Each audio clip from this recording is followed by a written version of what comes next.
Today we welcome George Sidiropolis, who was born in Baltimore, Maryland, and moved to West Virginia at an early age. By the age of 20, George became the youngest executive director of public housing in the nation. After serving 25 years in this capacity, he was appointed Commissioner of the Division of Motor Vehicles for the state of West Virginia by Governor Gaston Caperton. Over the course of his career as a civil servant, he worked closely with 5 governors. Specifically, he served as Assistant to the Secretary for the Department of Transportation, Senior Aide to the Governor, member of the State Parole Board, and Chairman of the State Racing Commission. He is a graduate of West Liberty University. He and his wife Donna are the parents of 2 children, George Nico and David Alexander, and guardian of their nephew, Mark Thomas Sidiropolis. His book is called Murder Never Dies. Happy Valentine's Day.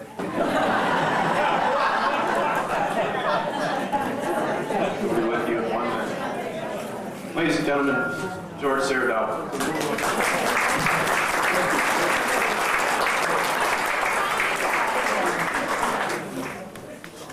Thank you, Sean, and thank all of you for attending, and those who purchased the book. I enjoyed the moment, and I really treasure this opportunity. And thank Sean particularly for the accommodation. Let me get organized here. I had no idea of what I was going to face in front, and I'm pleased.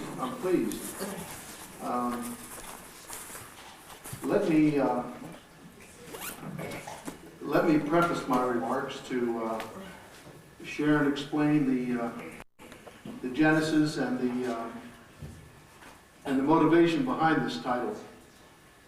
Like many of you, perhaps, you've all wanted to write a book at one time, and over the period of my lifetime, I've made it a point to take copious and contemporaneous notes and kept an array of them, not knowing what I wanted to write about. It wasn't a formal diary, but it was notes on my life experience. And nonetheless, several years ago, I decided to write a Christmas story and to have it published in Reader's Digest. And it was at the time that I was working in Charleston for the State of West Virginia Division of Highways.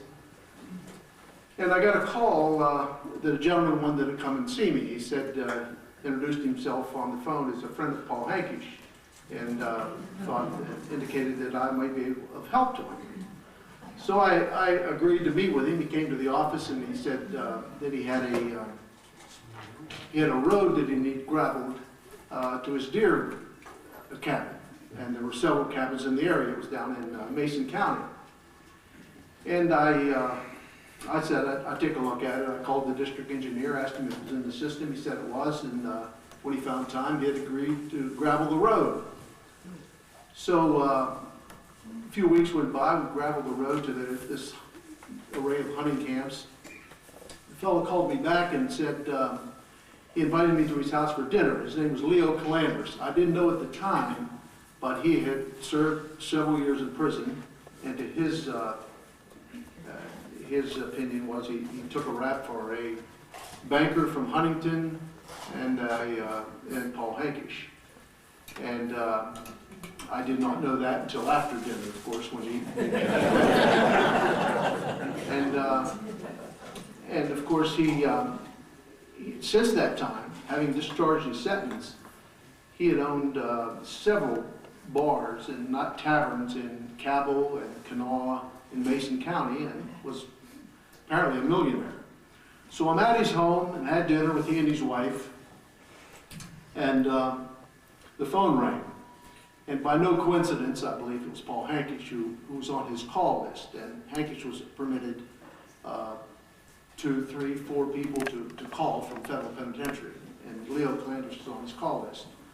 So Leo spoke briefly, handed me the phone, and said, George Paul wants to say hello and thank you. So I picked up the phone, and he went on a rant after thanking me about someone who turned federal informant in Morgantown and wanted me to alert another friend not to speak to him because he was now a federal informant. Well, knowing that his call was probably monitored and taped, and I didn't want to be complicit in any fraud or any crime or felony. I just oohed and awed and yes and I understand, and hung up. So then I spent the next 2 hours talking to Leo and talking about Paul Hankish and talking about what he had done together, what they had done separately, how much money he had made, who his contacts were, and all about his crime career. Well, at that point, I realized that I was going to abandon my Christmas story and write a story about true crime. And so I embarked on the true crime story. Now, having known Bill Elias to some extent, I became friends with his wife, Alice, his second wife. I bought the Duffy Langan floors in the McClure Hotel, and she became a customer. And then her brother, who was Elias's brother, obviously, owned a portion of the hotel, and he and I spent many hours, breakfast, lunch, and dinner, in the colonnade room talking about Bill Elias, because this Gregory Manis, who was her brother and Elias's brother-in-law, was very much involved in the organization. So I gleaned a great deal of information from there. And then, of course, I secured a lot of information under FOIA, the Freedom of Information Act, from the Justice Department, the Internal Revenue Service, Immigration, State Department, and trial transcripts, depositions, magazines, periodicals, and as I told, as I walked in here, I realized, I told Sean I spent a number of hours microfishing here at the library, which was of great help. But the one thing, aside from those I knew, and the copious and contemporaneous notes, because of my interest in crime and all that was going on in Wheeling, were the personal interviews. While Hankish was in prison, serving what ultimately was a life sentence because he died in prison, I was surprised how many of his associates and principals were open in discussing Paul Hankish and all his involvement in crime, and that was very helpful in the book. Now, Hankish and Elias distinguished themselves in many ways as criminals. Elias he ruled from the early 1920s until his death in 1970. He was a pretentious, well-liked gangster. He had a stroke of philanthropy in him, but most of his charity went to public officials in the way of bribes. He would, in fact, he would summon the police department on occasion just to show, for a show of strength and popularity, and be escorted through the streets of Wheeling. He, behind his Cadillac, driving through Wheeling with a police escort. Now, Hankish was quite different. He was enigmatic, mysterious, pretty much unsociable, and clearly an organized crime figure. In fact, he probably was the most powerful non-Sicilian associate of the American Mafia on the East Coast. I described in my book how that association occurred and why he became so powerful, and indeed he was. The one thing that probably Rasputin was probably less disclosed than Paul Hankish and Bill Elias. What motivated me to write the manifest was the fact that there was so much creative narrative, hearsay, and false narrative about Paul Hankish in particular and Elias. And I decided that it was a challenge for me to attempt to write a narrative that that ultimately this era could be defined fairly in history. And that's what I did. It's a factual-based narrative. And one of the astonishing discoveries was how underestimated the enormity of the wealth that both of these men acquired. In 1947, Internal Revenue Service conservatively estimated Elias's wealth at $30 million. Now in today's money, that's about $325 million. And Hankish was also a millionaire. Elias he began his career selling pints of moonshine out of his grandfather's or his Uncle John's bread wagon, who had a bakery shop in the lower market. He went on to endure or sustain a career in bootlegging through Prohibition. Now, the state of West Virginia's Prohibition preceded national Prohibition, so he got a head start. He went from Prohibition to numbers writing, from numbers writing into small casinos, and then into slot machines, and then he purchased the racetrack, and he attempted to go straight. He was involved very much and successful in commercial real estate. As opposed to Hankish, he began his career hijacking a national shoplifting operation. Horse booking, football booking, bookmaking, and then he got into to drugs, which led him into bribery and extortion and contract murder. So Wheeling, it was difficult to write this book in this regard. It was a demeaning book about the valley, about the city. But mind you that the abundance of crime committed by Hankish was not done so much in Wheeling. He was a national figure in bookmaking and drug dealing. And so the fact that their workstations was in Wheeling, and their base of operation was in Wheeling, needed to be told.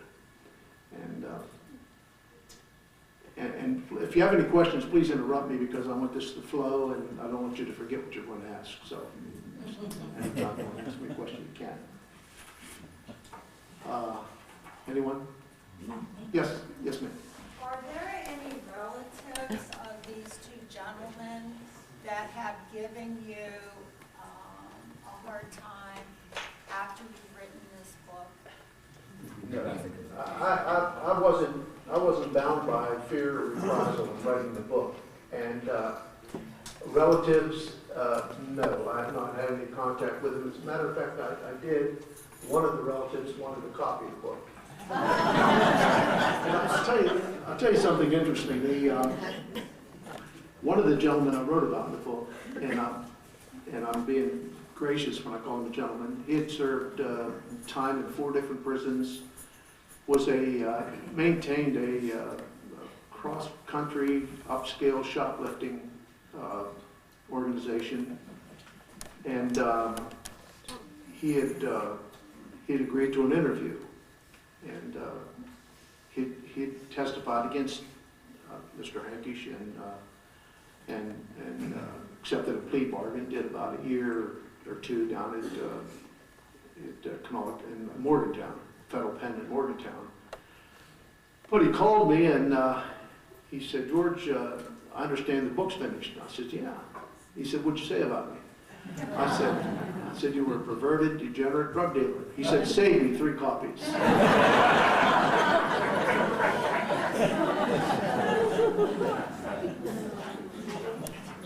But I hope I answered your question. Anyone else? Oh, great. Let's see what I had. And I know some of you, or many of you, remember Wheeling the way it was back in the 50s and 60s. I mean, researching, we had 8 movie theaters, we had 20 restaurants. We had bars that were open day and night. Restaurants were open all night. You walk in most of the bars, there was poker machines or pinochle games and poker games and dice games. And then, of course, there were, at last count, some 26 houses of ill repute within a 3-block area. So Wheeling was alive and well, and when I told you earlier about my copious and contemporaneous notes, if you cabaret at all, if you walked the streets of Wheeling at all, you couldn't help but rub shoulders, and you had to have a blindfold on and earplugs not to know what was going on. So there was plenty going on. So, let's see what else I had for you.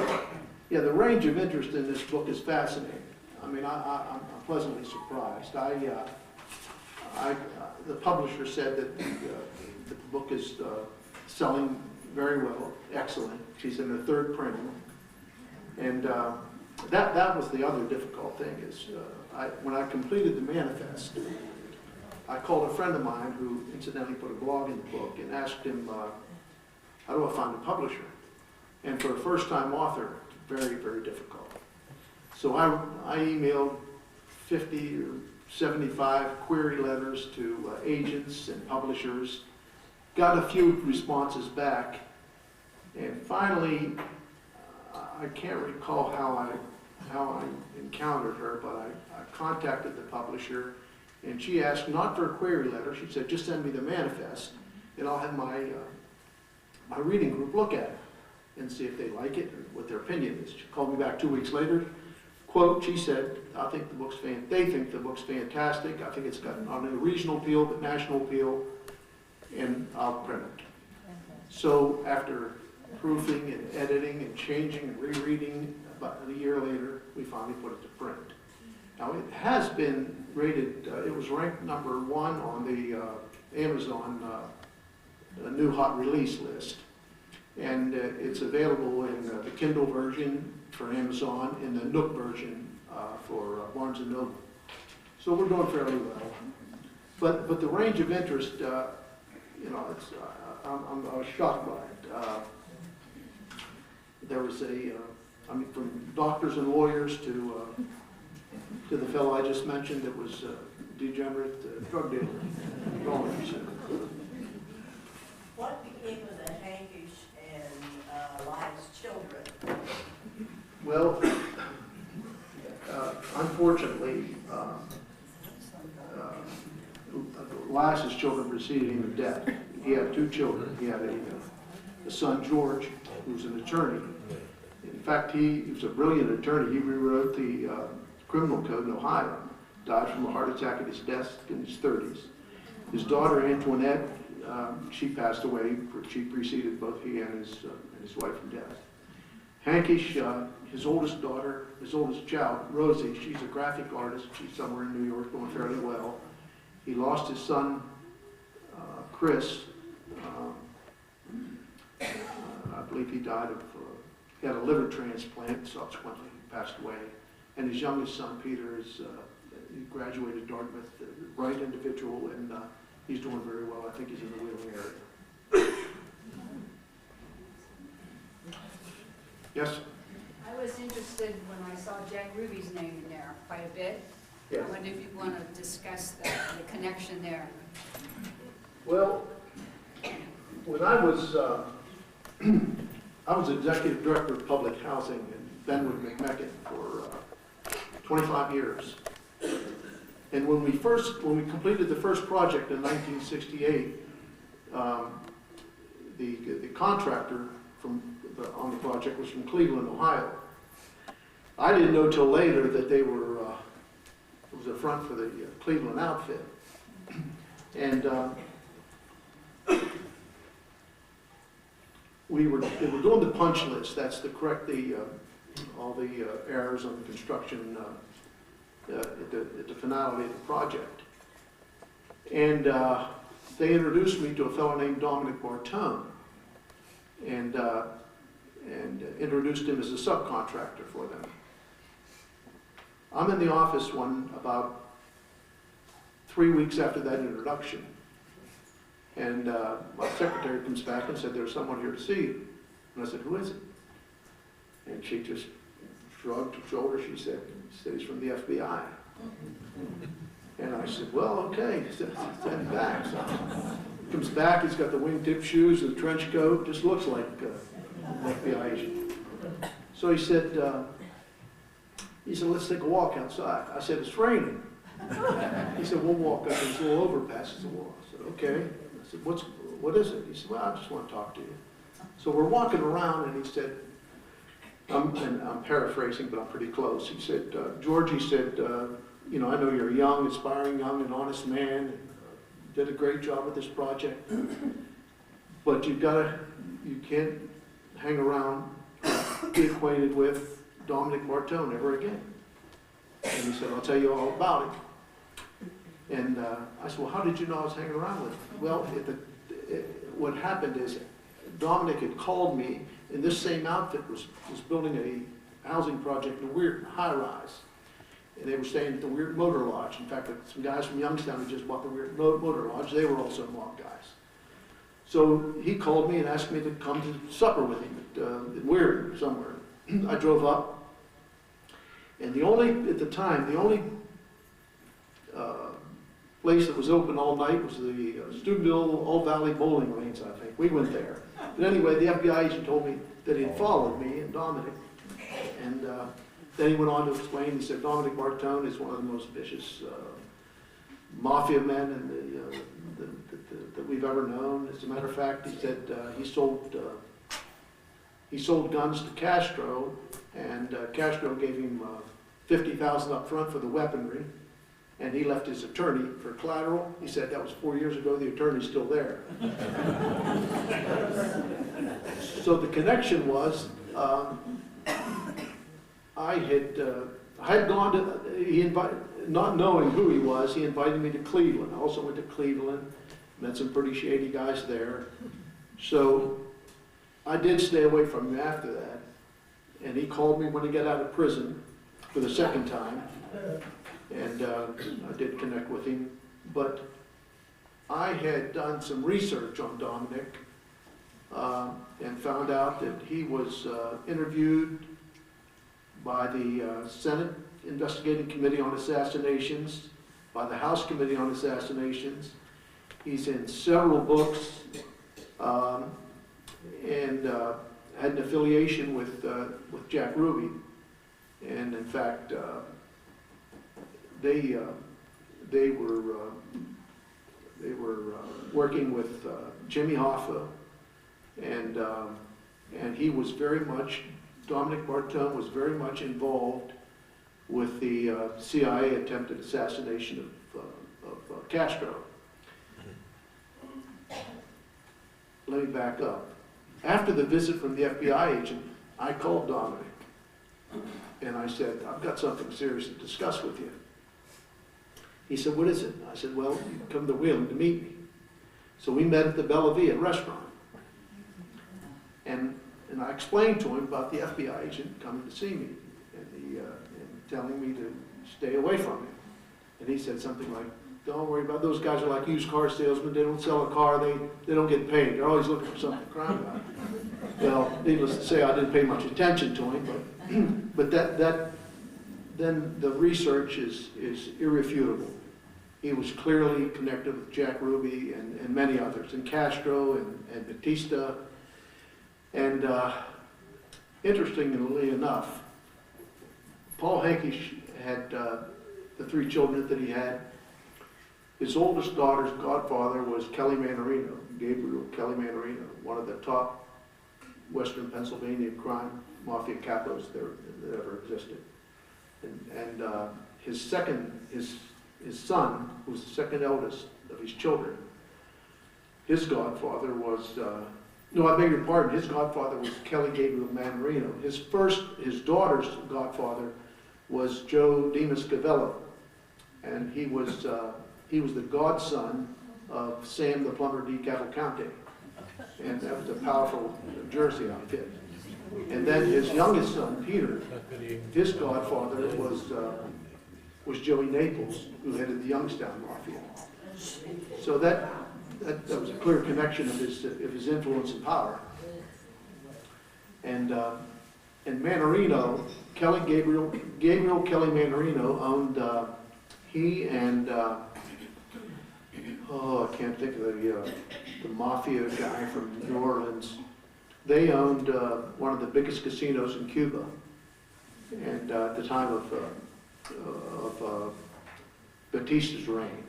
And when Castro took over, that was Dominic's mission, to try to influence Castro to not nationalize the casinos, so that Manarino and his group, and also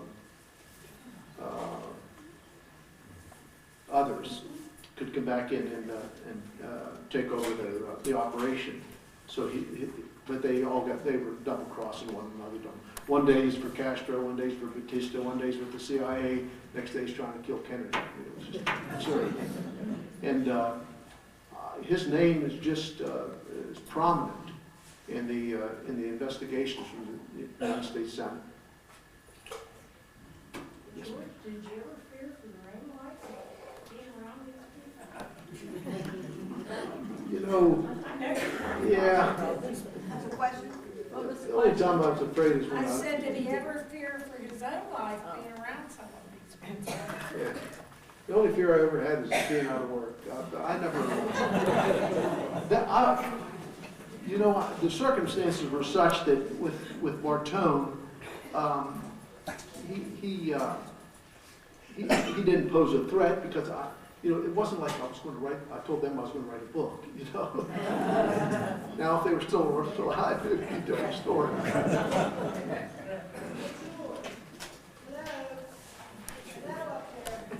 Would you be willing to discuss a little bit about the car bombing that Hankish survived? Okay. In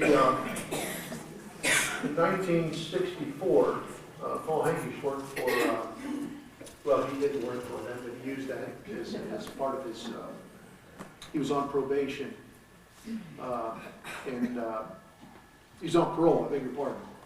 And so Easy Ed Talbert had the auto ranch in Warwood. He just acted as though he worked for him, but he had a 63 Oldsmobile that was Easy Ed's, that belonged to the auto ranch. But in January, he got in it. It blew up. And it's obvious that Elias did it. What happened is, after the Internal Revenue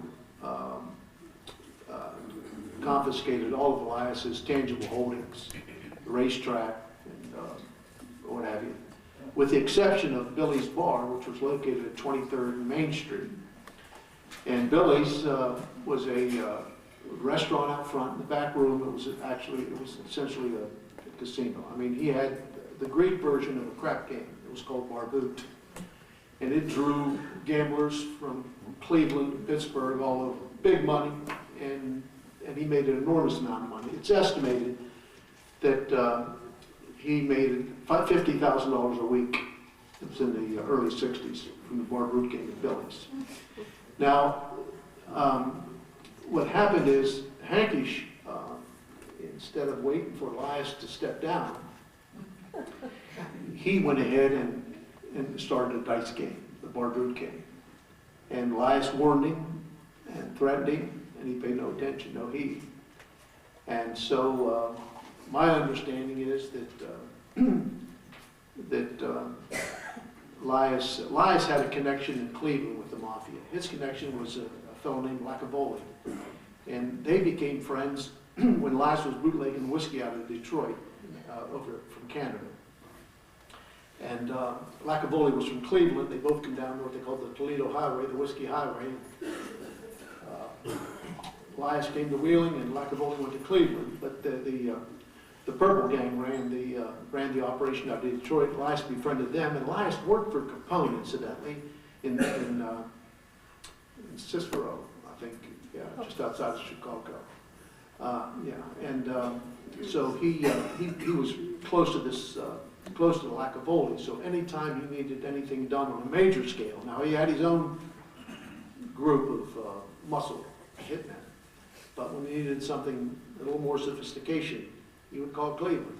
So he makes the call to Cleveland, and they put sticks of dynamite under Hankish's car. And how he survived, no one knows. I mean, it would have killed 6 people. But he did survive. He spent 5 months in the hospital, and lies continued to reign. And the story is that Hankish was told by Manorino that he got the call from Cleveland, and Lies was not, Hankish was not to touch Lies or a member of his family. There was to be no revenge, and there was none. Now, the only thing that Hankish did, he tried to convince one of his muscle guys to, when Lias died, to take his body out of the casket, throw it on the floor. That didn't work, so they stole the registry so he could see who came to visit and what have you. But he never touched it. Sir, Yes. could you explain the payoff system in Wheeling? Like, how did they get away for so many years? You mentioned charity, public assistance. How did that work? Yeah, well, it worked because no one was prosecuted.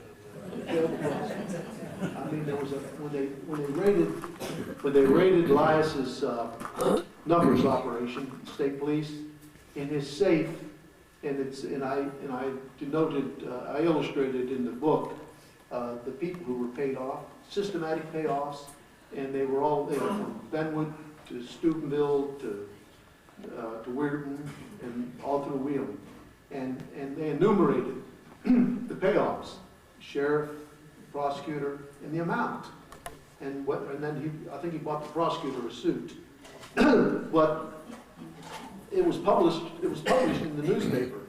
But following the publication, there was nothing. There was no prosecution, no arrests. So it was shoot till you win. There wasn't any problem there. It's inexplicable, but you have to understand the times. Now, you know, Lias took advantage of the times. He was successful during Prohibition and during the Depression. So, you know, the morality scale changed during the Depression. He may have been one of the biggest importers in the area with his numbers racket. And like I said, he was charitable. He'd pass out fruit baskets and during the holidays. But that's my best explanation. Yes, sir. My brother and I grew up in the center of Wheeling. I had the best paper route in town.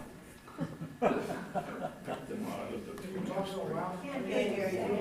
I had the best paper route in town. I lived on 20th Street at the time. I went to the Y at the corner there, picked my papers up. I'm on from 20th and Market, 27th and Market. So I'm on Chapin, 27th Main, to 20th Main, Water Street. I had every bar and every house and every pew on my paper route. And come around Christmas time, I'm made out like a bandit. But I would deliver the fillings there on the corners. The cops would sit in their car across the street, and Liza's guy, whatever, was sitting on a bench, and he'd come over and give him an envelope. You know, I would go, and someone would come up to me and say, "Hey kid, you know a good house or whatever?" You know, yeah, hop in. Well, I take them down to the house, and they give me a buck. I'd back in there with a lot of money. And then when I collected for the paper, I also got reimbursed, or whatever you want to call it. It's a bad name, but I did. But I mean, that's the way it was down back then. Yeah, it was amazing. I remember a story told to me by a gentleman named Fritz Falcone, and it's in the book, but I'll just repeat it for those of you who haven't read it. Fritz worked at Block Brothers. He was a machinist, and pretty husky guy, and so he was muscle at the houses of ill repute. One in particular that went 23rd Main, which was Janet, Big Reds. And then he also worked at the Danny Phillips place on Market Street, the Diamond Lounge. Diamond. Yeah. So anyway, Fritz tells me the story that on Saturday mornings, I think it was, Big Red and Janet, they would open up for businessmen, men who didn't want to travel at night or be seen, you know, discreetly come to the house of ill repute. So Fritz said they always had to deal with the cops when they staged their raids, and they always staged the raids. They called them at it before they raided, that they wouldn't come on Saturdays because they would run into a president of the Chamber of Commerce or something. So Fritz said one day the city manager was in there, and he was upstairs, and the cops were beating on the door on Saturday, and they're screaming, "Janet, open the door, you're going to need a new one." So Janet told Fritz, "Go upstairs, get that crazy butt city manager out of here." So he didn't want to jump out the window, so he finally came down, but the policemen were all scattered around there, 4 or 5 policemen, and the city manager came down, and he said to him, he said, "Listen, where you guys been? I've been waiting here for an hour for you."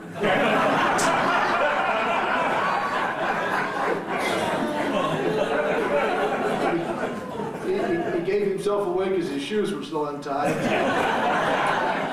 Another one was Vanesky's 27th Street. Yes. The town club. Yes. Johnny Vanesky. Johnny The Vanesky. old man. Yes, sir.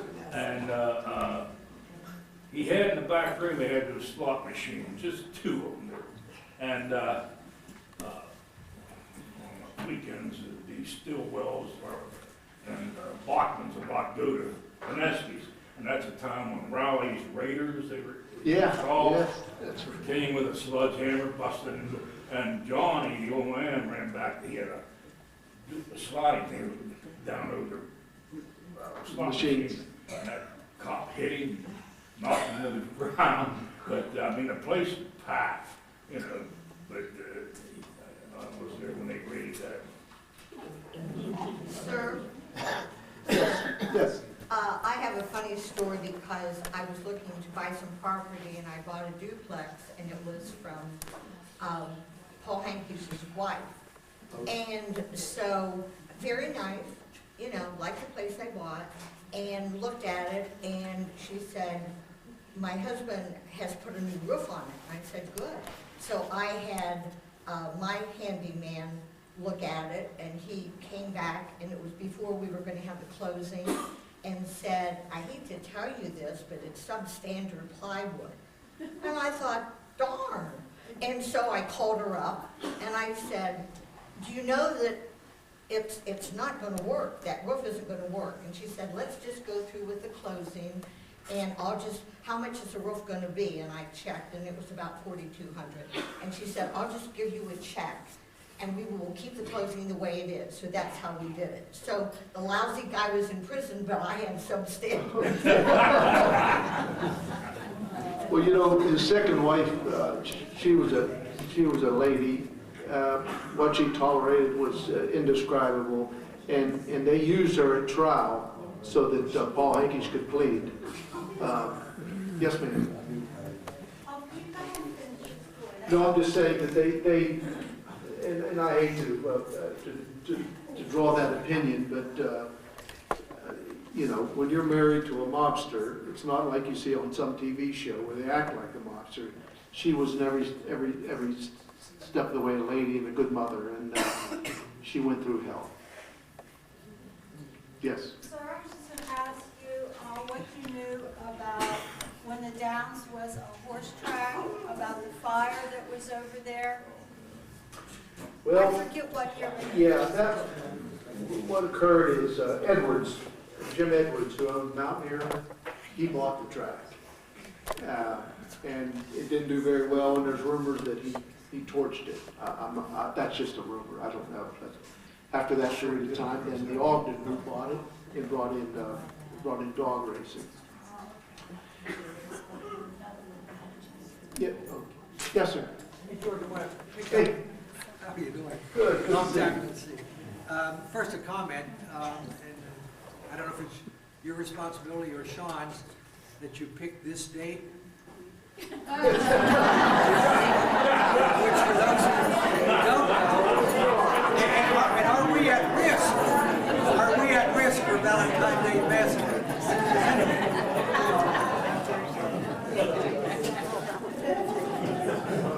Sorry, I just did want to ask you a real question though, and as you mentioned, the gentleman mentioned Riley's Raiders, and I was intrigued by the fact that as aggressive as Arch Riley was as a prosecutor, there didn't appear to be any direct effect to him. But there was an attorney who worked for him, I won't mention his name, who committed suicide at his desk. Prominent name in Wheeling. I wonder if there was any tie-in between Hankish and Yeah, I don't think so. I know who you're speaking about, but no, I don't think so. Hankish and Arch got along, all right? But Arch was pristine in his character and in his practice, but it just, you know, they got along with a somewhat of an attorney-client relationship, but beyond that, no. What other, just a personal incidental on the front cover of the book, the picture that you've used. My wife and I went to Wheeling College and then went to Washington D.C., moved back here, rented the house that is in the back of that picture. Anyone who knew Warwood, there was a market called Ben and Walt's Market. Ben DeSimon owned the house, it was large, it's still there. I guess it's 4th and Hazen, I think it is. And I didn't realize at the time, came back, I got to work at 7:38 in the morning. I had always parked on either front or back of Paul's car. And didn't know it till she called me. My wife, Connie, called me at work. Said, "You aren't going to believe this, but there's cars exploded on our street." And I realized I had left there about 2 or 3 hours later. So interesting, some of the photographs in the book, I was fortunate enough to have a friend who had some alliance with some of the old Greek ladies in Center Wheeling, and provide me with some pictures beyond what I was able to put in the book, wedding pictures of Elias, pictures of his home and his children, and I was very fortunate in securing those. Yes, ma'am. I was just going to make a comment because you talked about when the car was bombed and nobody ever thought he would make it. But I was a nurse at Wheeling Hospital at the time, and I was working in intensive care when we got the call that there was a bombing in Warwood and we would be receiving the patient. I was the first nurse that received him that night. And I can tell you this, that there are certain things that you remember in life as you go through in your work world. And the first thing that he said, and I'm not violating any HIPAA rules now, it's been so long ago, but anyway, the first thing that he said when he was waking up from the anesthesia was, "If there's a Jesus Christ above me, please save me." And I can tell you that in spite of everything, we certainly had him in intensive care for a long time. We had a guard outside the door all the time. And he was very, very grateful. Well, needless to say, he was very, very grateful for everything we did for him. And your comment about his wife, she was a saint because she was there all the time. And and he was many times very, very, he took it out on her and he was very, very mean to her. But she did everything she could humanly do for him. Thank you for the comment. Now, was Dr. Kellis and Dr. Daniels, were they there at the time? Well, they were there, you mean in the hospital? Yes. Yes, yes. Okay. And I can't remember who his physician was. I can't either. Yeah, I read it and I can't remember it. I think it was Dr. Long. Yes, sir. Did you ever come across any, like, a chain of command of the mafia locally, how it ran from this area to Cleveland and to Pittsburgh? Ever see it in a police department or anything where they had show how it was broke down? Well, only recently, what I know from reading and from the interviews, is that the Pittsburgh was controlled by the Genovese, and he's related to the Genovese New York guy. But they were old school, mustache Pete mafia guys. Didn't do a lot of violence. It was mostly just threat of power. Youngstown, of course, was Joey Naples.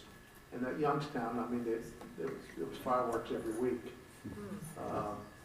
But Hankish's power came from Western Pennsylvania, Gabriel Kelly Manarino, who really was, Genovese wasn't as active as Gabriel Kelly Manarino. Manarino was caught in the Appalachian mob with that whole raid in Appalachian, New York, when they identified the mafia. He was one of them. In fact, he was powerful. He was, I can't think of the guy that was killed in the barber shop up there, one of the mafia leaders. He was responsible for it. But he was very, very powerful. But low key, interesting. A gentleman called me. It's an influential gentleman and respected gentleman in Wheeling. He read my book, wanted to have lunch. During the phone conversation, he said that he had lived near New Kensington at the time when Kelly Manarino was ruling. Said a friend of his son had cancer, and he didn't know Kelly Manarino, and but he himself, I think he was a school teacher, said he got a call one day, and it was Kelly Manarino. First call he ever had, never exchanged words with him before. And he said, Manarino said, I understand that your son has cancer. Now I've made arrangements. I've got a friend of mine who I've done many favors for, whose son's a physician at Mayo Clinic. I'm going to have your son flown to Mayo Clinic, have you treated there, and you'll stay at this physician's home. And thank God the son recovered, but that was the other side of his heart. I mean, just good heart and soul. Yes, in the corner. Tell us how you came up with the book. I beg your pardon? Tell us how you got the name of the book. Okay. The name of the book. I was at the racetrack at Wheeling Downs one day, and Hankish's driver, Jimmy Matthews, had stopped by, and I said, Jimmy, sit down, we'll have some lunch. And while he was there, while we had lunch, I said, Jimmy, there was a girl who lived 4 doors from me on High Street in Benwood that was murdered in 1953. Her name was Joyce Robuski. I said, I must have asked 50 people who murdered her, and I've gotten 50 different answers. I said, can you tell me who you think murdered her? And he said, Georgie, you're a stand-up guy, and I'm going to tell you that you remember a murderer never dies, so if you ever tell anyone, you didn't hear it from me. And that's where I got the title of the book, Murder Never Dies. And he, yes? I hate George. We were playing football, past football at 24th Street, between Jacob and those 4 or 5. And the ball, corner of the street, the sewer, and it's dry, but the ball went down in there. And one of the guys who was short, he went down to get the ball. He comes up with his purse. That was at 23rd Nove, wasn't it? Across from the fire station? 24th? Okay. Come up with this purse, looked in it, Joanne Robalski's purse.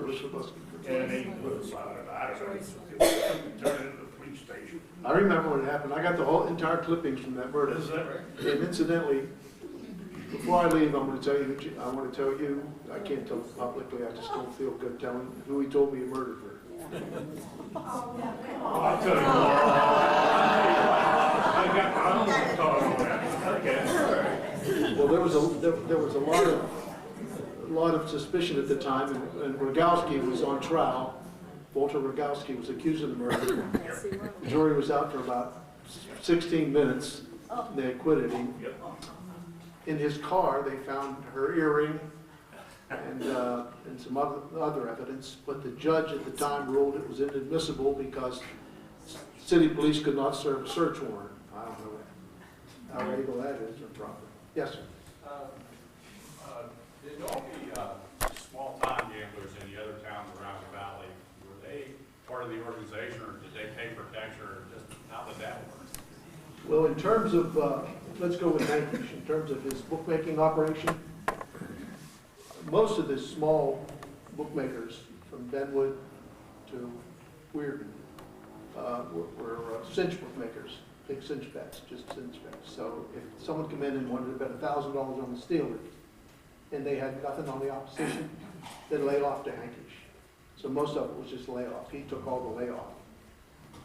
They didn't pay protection or anything for operating.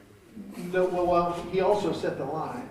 So if you were out there trying to book on your own line, and you got too big, he might send someone down to see you.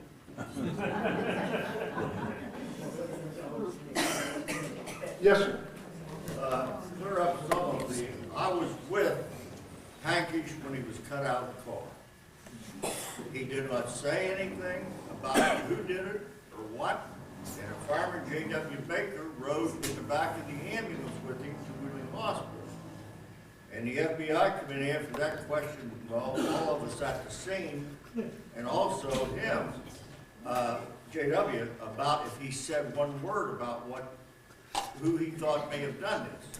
And he did not. He did not say a word to J.W., and he didn't say a word at the scene. Because the police, we had to run them out of our way because we was trying to get him out, and the police wanted to question him. That was the big thing. They wanted to get as much information. They're doing their job, of course. But what happened when it blew, I disagree with you being under the car. I think it was up on top of the motor. That's only my opinion there. And it blew back, and it trapped him under the seat, came forward, and one of the springs on the seat got caught in the back of his leg. And we was at the point, Chief McFadden was there, and he was trying to find somebody with a sharp knife. Because we thought we was going to have to either amputate that leg there or cut a piece of it off to get him out. He was conscious the whole time. But what happened, we did get a pair of bolt cutters in there and got to cut the spring, and then they took it with him to the hospital. But he never said a word to us about who did that. Just thought I'd put it up because I was there. No, thank you. Yeah, his legs were amputated at the knees. He had a broken eardrum, lacerated eye, lost 2 fingers, and he was pulling shrapnel out of his body for years after that. Just metal pieces. Just metal pieces. Yes, sir. Can you tell us some details about Elias and the IRS? Well, that's detailed. The IRS went after him for a $3 million in back taxes, and they assessed his fine as 6%, which was I don't know, $160,000 a year or something, $180,000 a year, and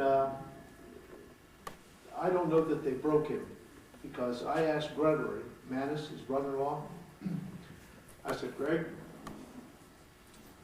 and Bill's surviving wife was named Alice. I said, Greg, did Bill get broke?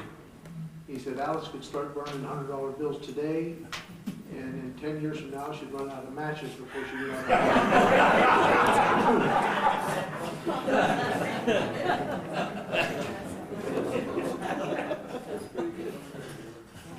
Yes, sir. Ma'am. Okay. Could you explain about Hankish and the betting on the big games and the fixing of the betting?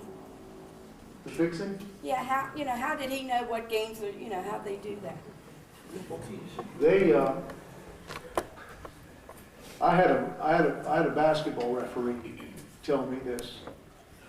He said, we fix more games in West Virginia than they fix elections. And they would get to either, same in football or basketball, they had knowledge. They had known who was on coke, who needed money, whose wife was cheating on him, what line referee was vulnerable.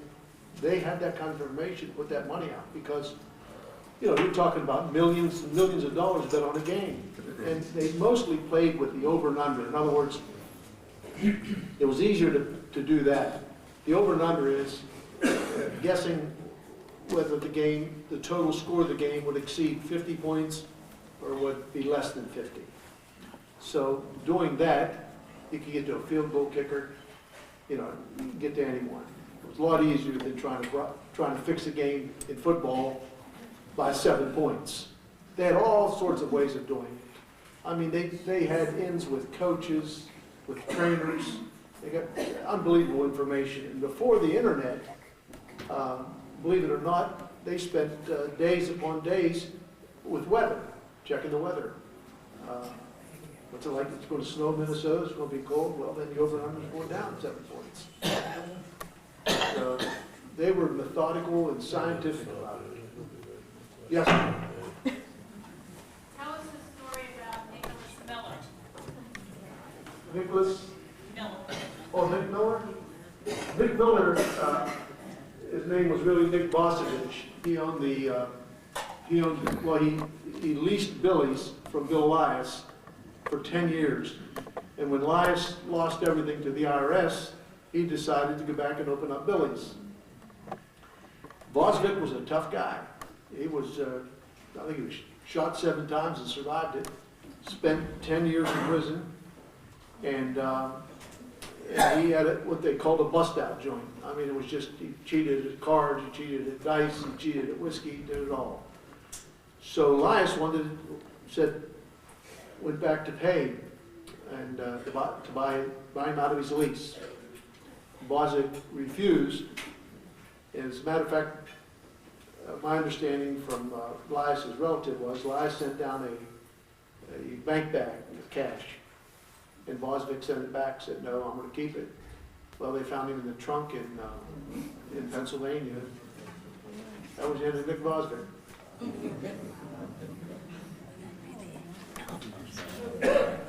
Okay.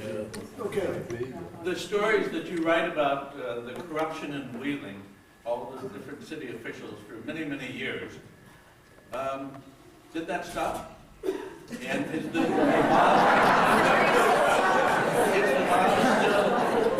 mob still involved in activities? Well, I think it stopped under Elias because he died.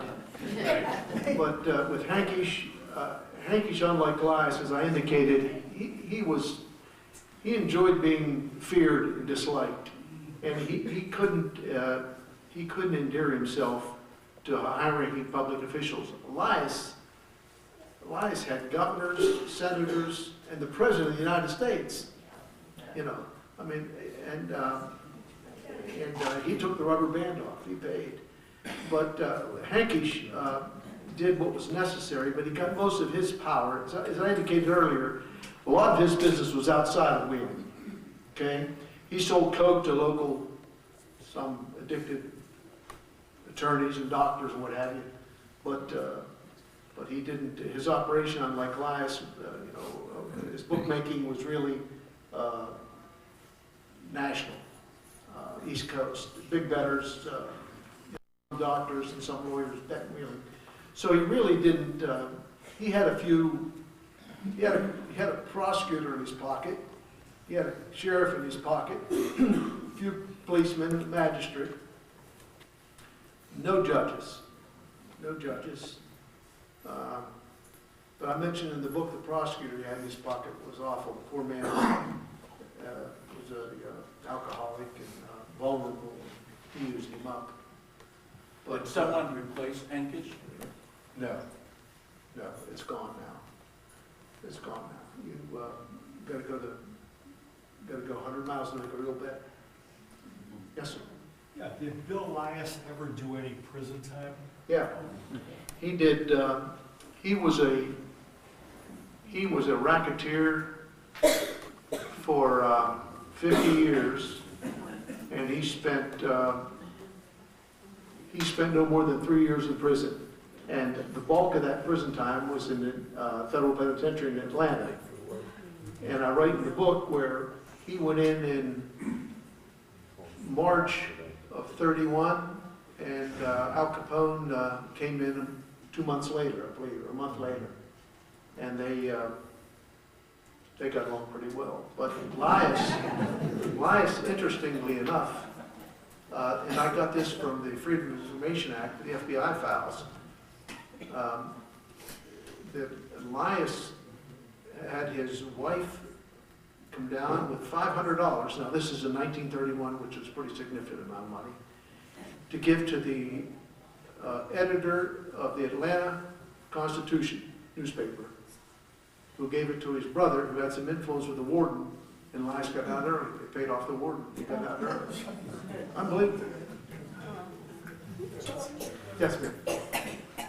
The Academy Billiards, why did they raid the place, or was that the end of Elias as far as the taxes and things were concerned? The Academy? Well, the Academy was owned by Hankish. Oh, thank you. Yeah, but Elias, when they raided the Billy's bar, Elias' son-in-law was running it. And Elias was in Florida, sick, quite sick at the time. So he gave up Billy's bar, he gave it to his son-in-law, didn't have any juice, didn't know how to run the place, closed it up, and that was the end of it. Yeah. Yes, ma'am. One of the most fascinating parts of the book I found was the story of Elias's first wife and her untimely demise. Could you tell people about the circumstances and what her cause of death was? Yeah. Elias married, his first wife was from Brooklyn, Gladys Bradley. And he spent a lot of time in Brooklyn for, I don't know why, because his second wife was from Brooklyn also, like Brooklyn girls. So she was somewhat cosmopolitan, you know, and aggressive. So he brings her back to Wheeling, and Elias never had any direct affiliation with the houses of ill repute. He protected them because it was good for his business. Customers would come down there and also gamble, or gamble then go there, whatever, if they want enough gambling. So his wife Gladys, and this was told to me by Jimmy Matthews, his wife Gladys, they were living on Washington Avenue, Mount Deshawn Road, I believe on Washington Avenue. She decided that she wanted to open up a house of ill repute, but she wanted a grand scale. She wanted high-powered customers, and she would recruit gals from wherever. And he agreed to it, just acquiesce. And when the chief of police found out about it, they said, went bonkers. They come down. They said, "Bill, you can't do that because you know, every time John or a customer gets out of line, your wife's the madam. We're going to either send an e-car or a hearse." You know. So he, as I indicated about the Pittsburgh outfit, the Western Pennsylvania, John LaRocca was the mafia connection with Elias in Pennsylvania. Elias did pay off these guys. He had to pay them off just to work independently. So they were satisfied. As long as they got their money, they left you alone. So LaRocca, the word gets out, and LaRocca comes down and tells Elias, he said, "Listen, I'm going to tell you something about your wife. You know, I called some guys in New York. She wasn't all that, you know, all that nice as you thought she was," and he went on to tell him about him, which angered Elias, coupled with the fact that she wanted to start operating a house of ill repute. So he had his cousin's wife murder her. And the newspaper account differs absolutely 180 degrees from what actually happened. The account revealed the facts that she was shot 6 times. Only the coroner said it was suicide. She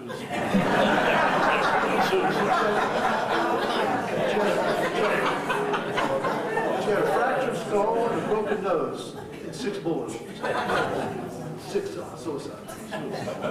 Yes, sir? I live in Fallsview, which is just a little north of Wheeling.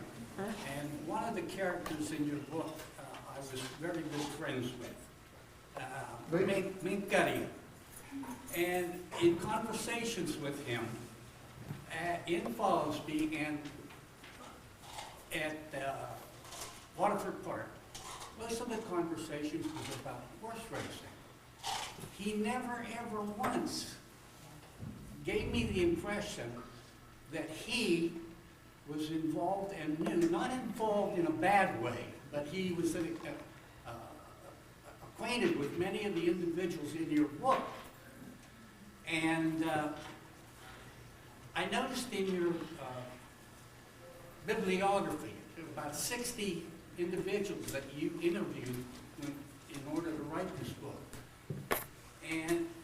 chapter 14, you said that Mink Gadio was the master of knowledge about the mob in the Ohio Valley. Being a friend of his, he was so discreet, never ever talked about that. And I was shocked when I read that in the book, how influential he was, especially when I read that representing Hazel Park. Bianco? Yes. Bianco? When Edwards duped Hazel Park people out of buying track, the first person that the lawyer called was Mink Gadio to tell him to apologize and settle the people down. And I just was very, very, very surprised. I thought I knew Mink, but I really didn't. Mink was an interesting guy. You know, he became, when the Hazel Park guys, that Toco and Blanco, the mafia guys, they took over from the Purple Gang in Detroit and owned Hazel Park. And when they took over Wheeling Downs, there was a move from the union president to organize the stewards and waitress and everything. So Mink was involved with the union, he's just a member. But because of his heritage and because of his street smarts, they went to Mink and they said, look, we're going to make you president of the union. The Teamsters are going to take over. And Mink became president of the union at Wheeling Downs. When I retired out of education in '89, I was retired 1 week, and Mink called me and he said, Bob, we need a placing judge at Mount Deer Park. At the time it was Waterford. I said, Mink, I'm not interested. I don't want to be tied down with a full-time job. And he said, just help us out for 2 weeks. If you don't like it, I'll understand. The 2 weeks ended up 10 years.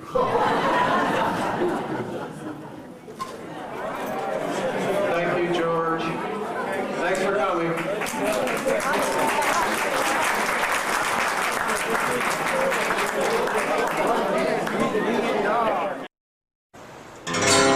Yodeling Dick here to tell you about a happening. Lunch with books. Lunch with books has Pepsi, acts and cracks and yells and sings, rocks and swims with orange Willie. Lunch with books. Lunch with books. At the Ohio County Public Library in Wheeling, West Virginia. It'll make you feel like yodeling. Hey, yodie, yodie, yodie, yodie,